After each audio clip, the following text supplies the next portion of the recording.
thème de prédilection dans ma peinture, donc, c'est les quartiers populaires dans son désordre architectural. Et qui parle de quartiers populaires, parle de toutes ces choses qui se passent dans ces maisons et qui sont intolérables.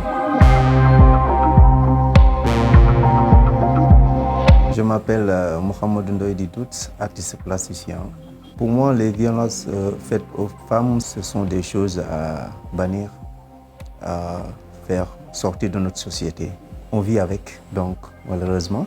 Il y a des gens qui ne peuvent pas parler de leur violence et ils les subissent tout le temps. Il faut les écouter, il faut les faire parler en fait. Parce que c'est ça qui amène cet échange-là, qui nous permet de trouver certaines solutions en fait. Maintenant, c'est à l'homme aussi, je pense, de faire ce déclic. Je pense qu'il y a un travail de base déjà qui doit se faire. C'est des choses qu'on doit intégrer dans la façon dont on éduque les hommes. Comme ça, on grandit avec. En tant qu'artiste aussi, je pense qu'on a un rôle à jouer par rapport à tout ça. Si on commence, nous, à faire ces choses-là, peut-être d'autres vont suivre.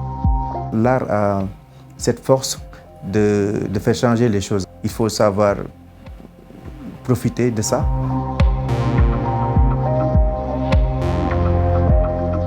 Pour cette œuvre que j'ai réalisée pour les non-violences aux femmes, j'ai commencé par m'interroger sur la femme universelle.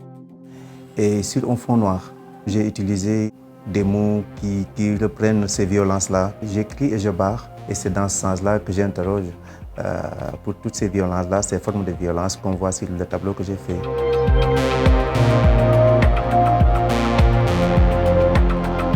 Mon rôle, c'est de stopper toutes ces violences faites aux femmes, de le dire, de le redire. Je pense qu'il y a déjà une évolution qui se passe. On le voit, la société évolue. Si on en parle, c'est une évolution. Pour ma fille et toutes ces filles aujourd'hui, je leur donne le message d'être très forte, de ne pas tout accepter.